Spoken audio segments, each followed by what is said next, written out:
ഇത് ഒന്നും തന്നെ പുതിയ പരിപാടികളല്ല. ഇത് ഈ ഗവൺമെന്റ് ഓരോ സ്റ്റേജിൽ പ്രഖ്യാപിച്ചിട്ടുള്ളതും നടപ്പിലാക്കുന്നതിന് വേണ്ടി നടപടികൾ സ്വീകരിച്ചിട്ടുള്ളതുമാണ്. പക്ഷെ എല്ലാം സമയബന്ധിതമായിട്ട് നടപ്പിലാക്കുന്നതിന് വ്യക്തമായ ഒരു പരിപാടിയിട്ട് നീങ്ങുകയാണ്. ഒന്നാമത്തത് 9 പരിപാടികൾ.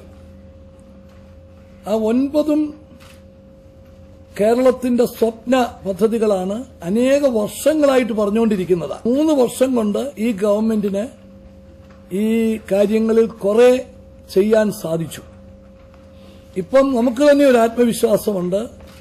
ഈ പദ്ധതികൾ നമുക്ക് ഒരു ലക്ഷ്യത്തിലെത്തിക്കാൻ സാധിക്കും. അതിനുള്ള തടസ്സങ്ങൾ പലതും നീക്കി കാര്യങ്ങൾ മുമ്പോട്ട് നീങ്ങുക.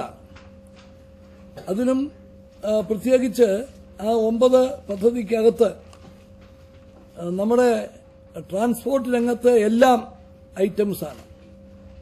റെയിലുണ്ട്, റോഡുണ്ട്, എയർപോർട്ടുണ്ട്, അതുപോലെ തന്നെ ജലഗതാഗതം. ഈ 4 മേഖല കേരളത്തിന്റെ ഇൻഫ്രാസ്ട്രക്ചർ രംഗത്ത്, യാത്രാരംഗത്ത് സമഗ്രമായ ഒരു പുരോഗതി വരത്തക്ക വിധത്തിലുള്ള കാര്യങ്ങൾ എല്ലാം അതിനകത്ത് ഉൾപ്പെടുത്തിയിട്ടുണ്ട്. അപ്പം അത് ഈ സമയബന്ധിതമായിട്ട് അത് തീർക്കുന്നതിന് വേണ്ടിയിട്ടുള്ള നയങ്ങളും പരിപാടികളുമാണ് ഒന്നായിട്ടുള്ളത്. രണ്ടാമത്തത് 30 പദ്ധതികൾ. അത് ഈ 9 കാര്യങ്ങൾ ബന്ധപ്പെട്ട മന്ത്രിമാരും മുഖ്യമന്ത്രിയും ചേർന്നാണ് ഇത് കോർഡിനേറ്റ് ചെയ്ത് അതിന്റെ ഓരോ സ്റ്റേജിലും ഏതെങ്കിലും വിധത്തിൽ പ്രശ്നങ്ങളുണ്ടെങ്കിൽ അപ്പോൾ തന്നെ അതിനകത്ത് ഇടപെടും. ഇപ്പൊ ഉദാഹരണത്തിന് കൊച്ചി മെട്രോ ഇന്നലെ ഞങ്ങൾ യോഗം കൂടി, ഉദ്യോഗസ്ഥന്മാരും ജനപ്രതിനിധികളും എല്ലാവരും കൂടെ കൂടിയിരുന്ന് ചർച്ച ചെയ്തു. പെൻഡിംഗ് ഇഷ്യൂസ് മുഴുവൻ ഞങ്ങൾ സോൾവ് ചെയ്തു. അപ്പോൾ ഈ 9 പദ്ധതികളുടെ കാര്യത്തിലും ആ രീതിയിലുള്ള ഒരു സമീപനമെടുത്തായിരിക്കും മുമ്പോട്ട് പോകുന്നത്. അടുത്തത് വികസന ക്ഷേമ സേവന ദൌത്യങ്ങൾ 30 എണ്ണം. അത് ബന്ധപ്പെട്ട മന്ത്രിമാരാണ് നേരിട്ട് മോണിറ്റർ ചെയ്യുന്നത്. അതോടൊപ്പം തന്നെ എല്ലാ മന്ത്രിമാരും ഓരോ വകുപ്പിലും 3 മുതൽ ഏറ്റവും പറഞ്ഞത് 3 പരിപാടികളെങ്കിലും അവർ ഏറ്റെടുക്കും. ആ പ്രവർത്തനങ്ങൾക്കെല്ലാം നേതൃത്വം കൊടുക്കുന്നത് അതാത് മന്ത്രിമാര് തന്നെയായിരിക്കും. അപ്പം അത് സംബന്ധിച്ചുള്ള ഇപ്പം ആ വികസന സേവന ദൌത്യങ്ങളെന്ന് പറഞ്ഞിട്ട് ഓരോ പേര് മാത്രമേ പറഞ്ഞിട്ടുള്ളൂ. അതിനുവേണ്ടി വളരെയേറെ പദ്ധതികൾ അവർ രൂപം കൊടുത്തിട്ടുണ്ട്. അത് ഓരോ മന്ത്രിയും വന്നിട്ട് നിങ്ങളോട് എല്ലാ കാര്യങ്ങളും വിശദീകരിക്കും. അത് 12-ാം തീയതി മുതലാണ്. അതിലാദ്യമായിട്ട് വിശദീകരിക്കുന്നത് പൊതുമരാമത്ത് വകുപ്പാണ്. ഇതുപോലെ അവരെ പ്രോഗ്രാം തയ്യാറാക്കി കഴിഞ്ഞു. ഇതുപോലെ എല്ലാ വകുപ്പുകളും അവരുടെ വകുപ്പുകൾ ഈ 30 ദൌത്യത്തിൽ പെടുന്ന കാര്യങ്ങളാണ് ഫസ്റ്റ് പ്രയോറിറ്റി. അതോടൊപ്പം ഓരോ വകുപ്പിലും ഓരോ മന്ത്രിയുടെയും ഓരോ വകുപ്പിലും കീഴിലുള്ള പ്രവർത്തന പരിപാടികൾ ഈ 676 ദിവസം കൊണ്ട് പൂർത്തീകരിക്കാൻ സാധിക്കുന്ന അതിനു വേണ്ടിയിട്ടുള്ള പ്രവർത്തന പരിപാടികൾ അവരോരോരുത്തരും വന്ന് വിശദമായിട്ട് നിങ്ങളോട് അത് പറയുന്നതാണ്. ആ പരിപാടികൾ മോണിറ്റർ ചെയ്യുന്നത് മന്ത്രിമാര് നേരിട്ട് ആയിരിക്കും. അപ്പം 2ഉം 3ഉം അങ്ങനെയുള്ള പരിപാടികളാണ്. 4 സർക്കാരിന്റെ സേവനങ്ങൾ വേഗത്തിലും കാര്യക്ഷമമായിട്ടും ജനങ്ങൾക്ക് എത്തിക്കുന്നതിന് വേണ്ടിയിട്ടുള്ള ഇതാണ്. അതിന് 5 കാര്യങ്ങൾ.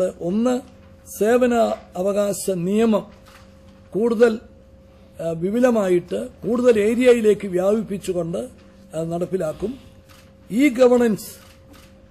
ഗവർണൻസ് നമ്മുടെ സ്റ്റേറ്റ് ഏറ്റവും കൂടുതൽ പ്രാധാന്യം കൊടുക്കുന്ന ഒന്നാണ്. ഇന്ത്യയിൽ 50 ഡിസ്ട്രിക്റ്റുകൾ ഈ ഡിസ്ട്രിക്റ്റുകളായിട്ട് പ്രഖ്യാപിച്ചപ്പോൾ അതിൽ 14 ഡിസ്ട്രിക്റ്റും കേരളമാണ് എന്ന് നമുക്ക് അഭിമാനിക്കാൻ സാധിക്കും. ഇന്നിപ്പം ഓൺലൈനിൽ കൂടെ 38 സേവനങ്ങളാണ് ഇന്നിപ്പം കൊടുത്തുകൊണ്ടിരിക്കുന്നത്.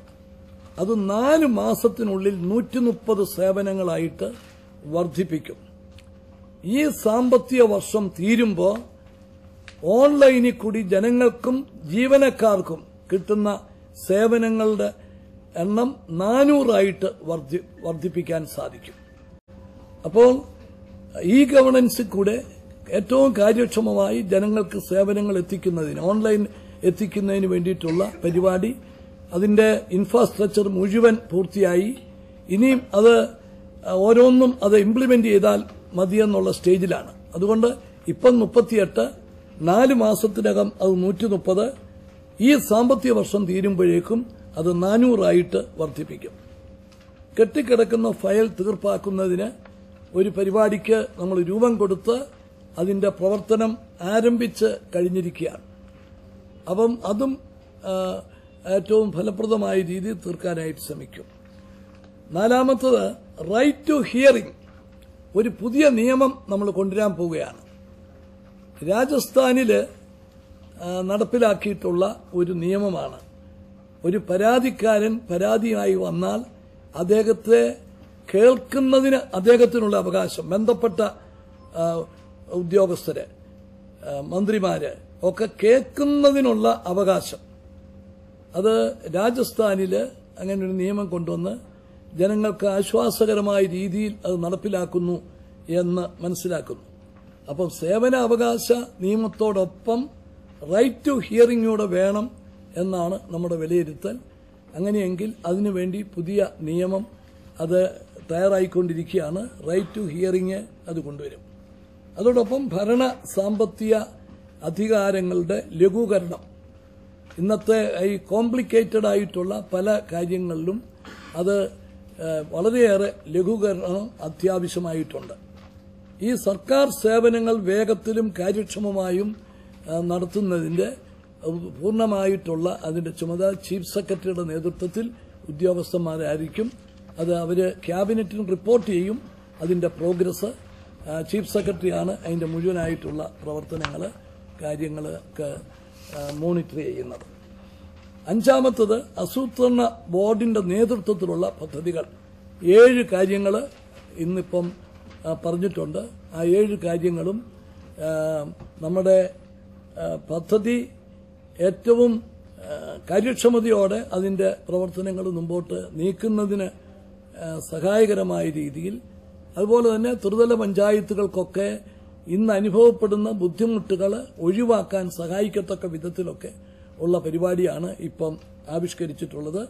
ഈ 7 കാര്യങ്ങളിൽ ഒരു പ്രധാനപ്പെട്ട സംഗതി വിഷൻ 2030 അതുകൂടെ ഈ കൂട്ടത്തിൽപ്പെടുത്തിയിട്ടുണ്ട്.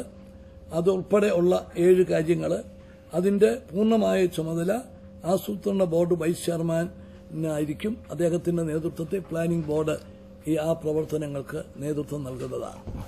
676 ദിവസം എന്ന് പറയുമ്പോൾ ഈ ഗവൺമെന്റിന് അതിനേക്കാൾ കൂടുതൽ കാലാവധിയുണ്ട്.